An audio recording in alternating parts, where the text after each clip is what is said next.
Hey guys, what's going on? It's me, Jay. I'm here to discuss sad news in the world of hip hop and the music world today. Had a day off, so just figured I'd jump on here and you know deliver this news, and that's the death of Irv Gotti, music producer Irv Gotti, aka Irving Lorenzo, has passed away uh, at the age of 54. Yeah, Irv Gotti was born in 1970. Uh, to He's of half Filipino and um, half Filipino, half black. You know, in the neighborhood of Hollis, Queens, famous neighborhood made famous by Run DMC. Uh, and he broke into the music business in 1996 uh, as DJ Irv.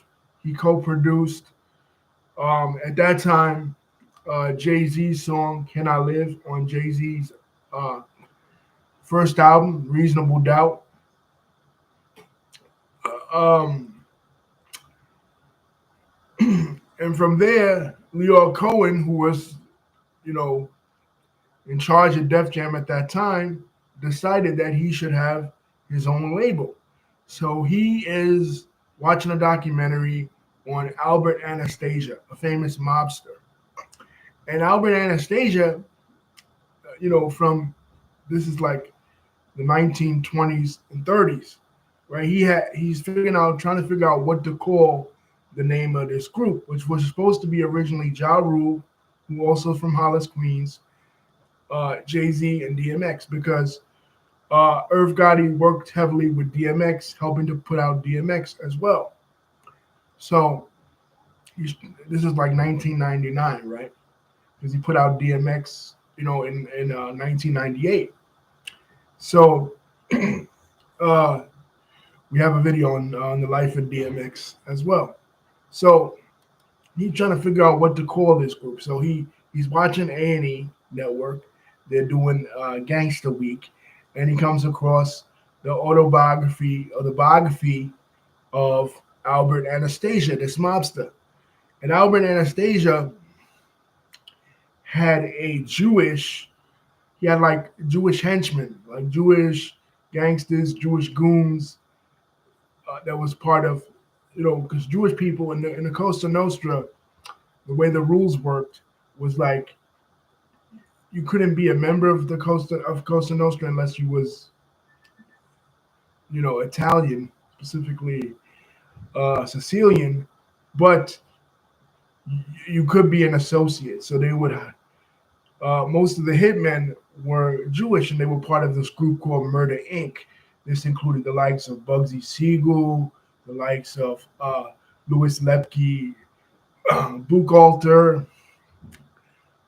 For example, they were notorious, throughout the Jewish sections, which was at that time the Jewish sections of Brooklyn in the 20s and 30s. Brownsville, Flatbush, Crown Heights, basically all those areas, they were notorious. So he decides, you know what, I'm gonna name my group Murder Inc. And he puts out Veni Vedi Vici, which is Ja Rule's first album. Basically, the phrase that Julius Caesar said when he conquered Gaul. I came, I saw, I conquered. And, he works on the Can I Get a song with on the Rush Hour soundtrack with Jay Z, and he's off to the races from there. Then, Ja Rule has his moments. You know what I mean? 1999, his first album, everybody was, you know, he was like the new kid on the block as far as hip hop was concerned, from being from Queens. But then he kind of falls off. But in the early 2000s, they come out with Route 336, and that just changes the game. From there, Irv produces some of the greatest songs that were really a big part of my life growing up in the early 2000s. Uh, we're talking about Foolish. We're talking about Mesmerize. We're talking about Down Ass Chick. We're talking about every little thing that we do. We're talking about Ain't It Funny? We're talking about I'm Real. We're talking about Happy with Ashanti. They discover Ashanti along the way, and they start to build their roster. Black Tie, Cadillac Tie, Black Child, all, all these artists, basically the Murder Inc. label. And, you know, they kind of revolutionize music. Like, Ja Rule gets really clowned because after after Rule 336, he sort of abandons his hardcore edgy style of hip hop, and then he goes to like this sing songy style of hip hop that was like more melodic and more geared towards women. But he at one time, he dominated hip hop. He dominated hip hop radio, especially in New York.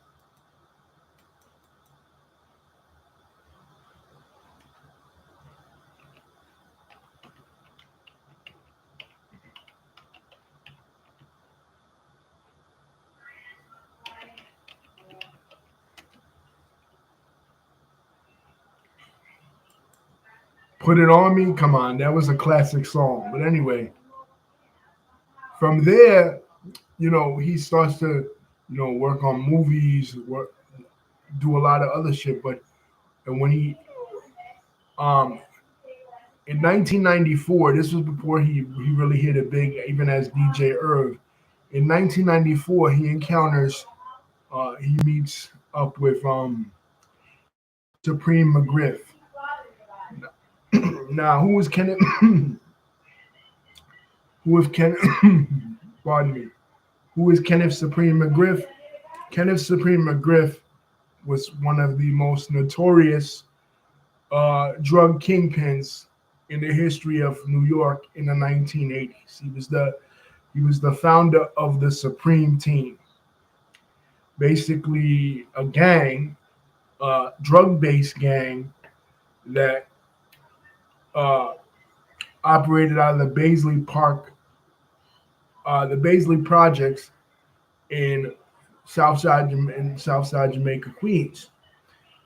Basically, why they were given that name is because they was all I don't know, they all, but most of them was 5%ers.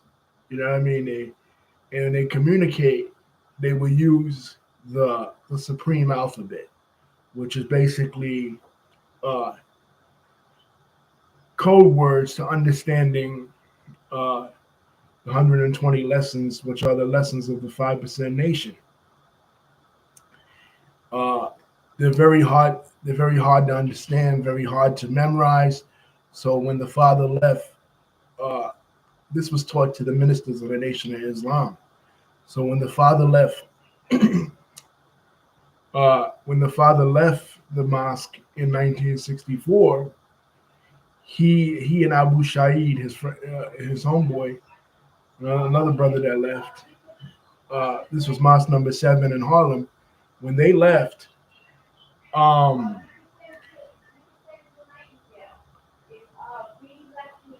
they they invented this way of decoding it, like a way to decode and to break it down. Basically, A is for Allah, B is for born, C is for cipher, C is cipher, D is for divine, and each letter of the alphabet in the supreme alphabet stands for a different concept, and each number 1 through 10 also stands for a corresponding concept. So 1 will be knowledge, 2 will be wisdom, 3 will be understanding, 4.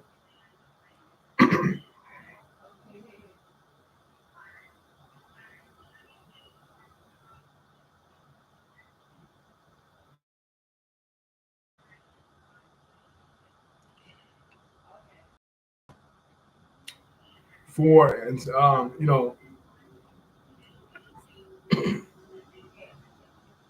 for his culture freedom. Five is power, six is equality, seven is God, eight is build and destroy, nine is born, and 10 is cipher. Like that. So each one, they would use this kind of secret cryptic language. The Supreme Team would, to communicate with each other because they all had knowledge of self. It was huge in the 1980s. It was everywhere in New York. The teachings was everywhere. They studied the five. They studied the 120. Some God bodies, some 5 percenters would say they didn't apply it necessarily to their life, but they studied it and they claimed to be 5 percenters.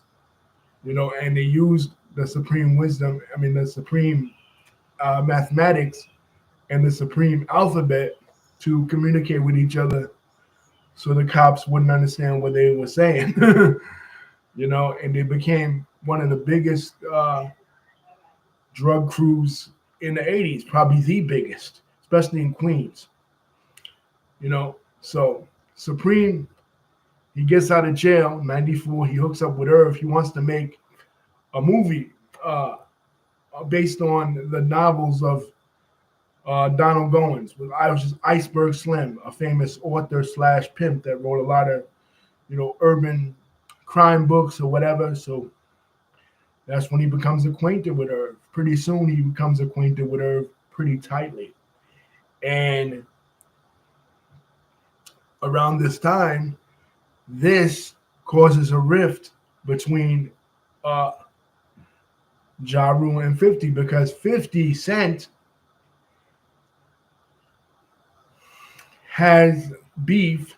50 Cent is an up and coming rapper from Jamaica, from the South Side, where the Supreme Team is based. He's up and coming, and he begins to have beef with Supreme. It's all spelled out in one of 50's songs, Ghetto Quran. It's somebody from uh, the Supreme Team actually is the one that shot 50, uh, shot 50, 9 times notoriously when 50 first came out. So, and also Ja Rule, when he's up and coming, he gets his chain snatched, uh, and it's Supreme that helps him, recover that chain. You know what I mean? Yeah. So they're heavily connected to the Supreme Team, Irv Gotti and the Miz. So this would cost them. As good as Irv was doing in 2003, uh, the, the authorities raided the Murder Inc.'s headquarters and locked up both Irv Gotti and his brother. So they were kind of connected with organized crime, Supreme Team, and all that. You know, so that really what led to the downfall of Murder Inc. But rest in peace to Irv Gotti. He revolutionized music to me, in my opinion, because as much as, and this was around the same time too that 50 began to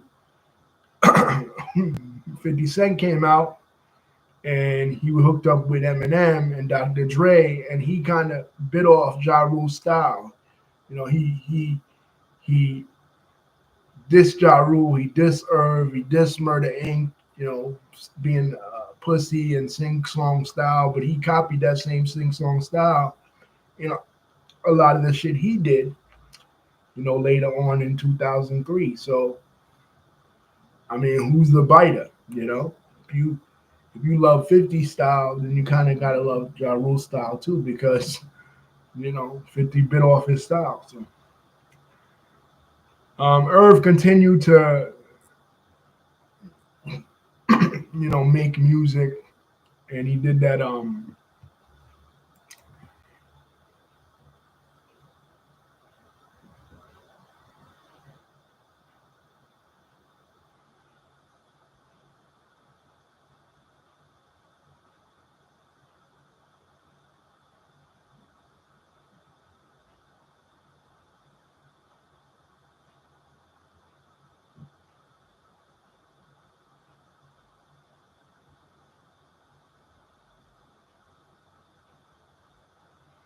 because because he didn't go to jail. He was acquitted on all he was acquitted on all charges. Supreme did, but uh, he didn't. You can see this in Ja Rule's rap video "Murder Reigns," basically where they dramatized the raid that was done on them. Uh, and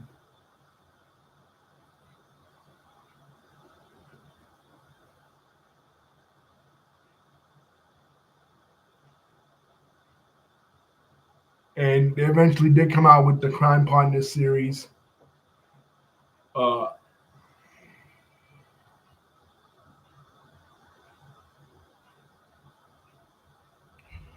my mistake, Irv Gotti did produce a single for Mike Geronimo in 1994.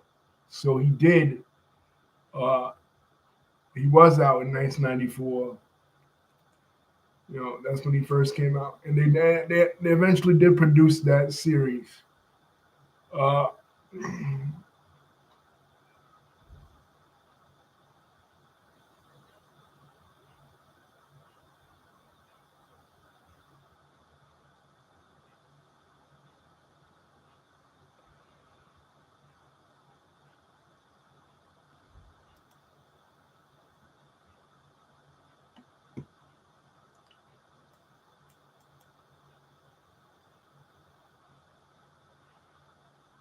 he He eventually moved to Universal Motown Records, and he signed Vanessa Carlton to a contract. Vanessa Carlton, of course, people know "A Thousand Miles," that famous song parodied on "White Chicks" by Terry Crews. Uh, she had shit produced by Irv, so Irv had his hands in a lot of areas in the music business.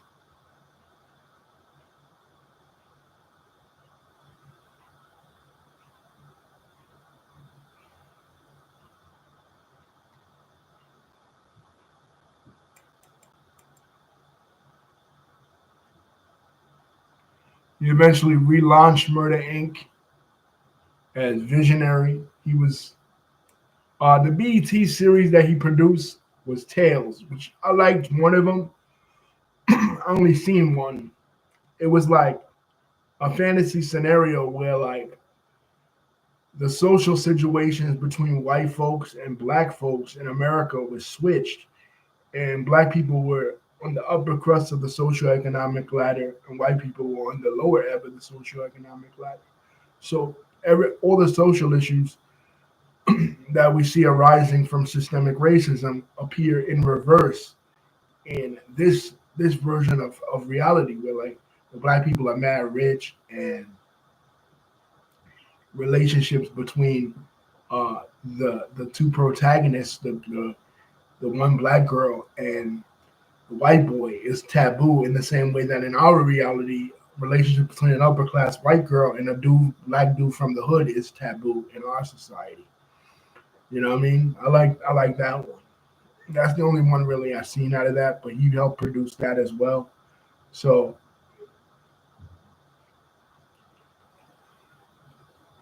rest in peace to Irv Gotti. One thing I will credit him with too is helping to relaunch Def Jam because Def Jam, was big in the 1980s, signing LL, signing, Beastie Boys, signing Slick Rick, signing Public Enemy. Basically, anybody that was anybody in 1980s hip hop was signed to Def Jam. But as other rap labels started to come out, especially the West Coast, the focus of hip hop moved from the West Coast to from the East Coast of Def Jam and Rick Rubin and Russell Simmons, Russell Simmons to the to the West Coast of Death Row Records and all that. Especially after 1992, Dr. Dre comes out with Chronic, and Def Jam's kind of on its ass. The only one they have is Warren G, and he himself is a West Coast artist. In fact, he's Dr. Dre's stepbrother. So, and Def Jam was pretty much dead until Irv, brought out Ja Rule, brought out DMX, helped with Jay-Z, and kind of got Def Jam rolling again. That late 90s, early 2000 run that they had, they put out some classic stuff. He was in the news again. Like, he helped a lot with Fat Joe too, because Fat Joe's shit could have been dead too if Irv didn't produce What's Love for him. Fat Joe really wasn't a mainstream artist like that before that. Big Pun was, but Fat Joe really wasn't. And after Big Pun died, where would Joe have been, if Irv didn't become his boy and, help him along? I think that's why Fat Joe kind of felt loyalty to Irv in a way when the beef with 50 went down. And that's why Fat Joe and 50, had their little spat that they had. That's detailed in both 50 and Fat Joe's books. But anyway, rest in peace to Irv Gotti, his own sister's family. He got an interview on Vlad TV, basically telling his side of the story, because hip hop as the audience, when 50 started coming out making these allegations, and then Eminem joined in, and Eminem started dissing Ja Rule, and Eminem, had made up the song Bully dissing Irv and dissing Ja. The whole hip hop community kind of turned on Murder Inc. and denied that they ever had any sort of bangers ever. Which was just a lie. Like, but I feel like if they didn't have that loyalty to Supreme, and they didn't have that loyalty to the Supreme team, and it wasn't, heavily connected with that, like 50 Cent basically coming out and dropping mad dimes on dudes from all of Queens, like the entire Queens underworld would would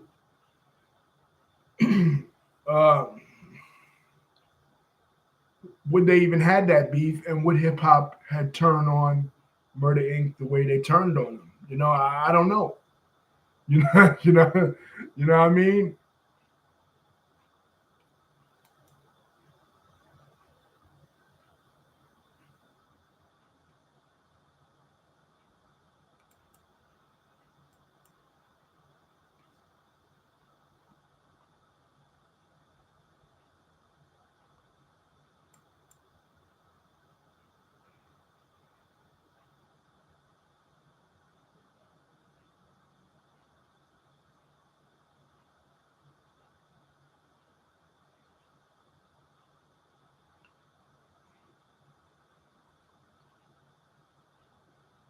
So we lost another great hip hop producer.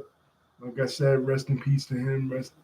Condolences to his family. Condolences to Ja, because Ja was one loyal soldier. He never threw Irv.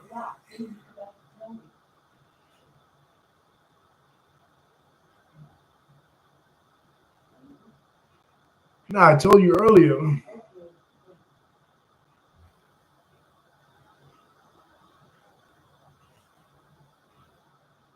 Ja could have threw Irv under the bus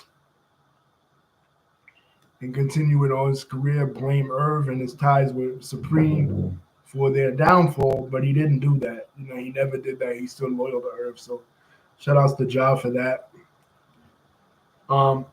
Peace, guys. Don't forget to like, comment, and subscribe. Hit the bell button to see when my next video is coming out.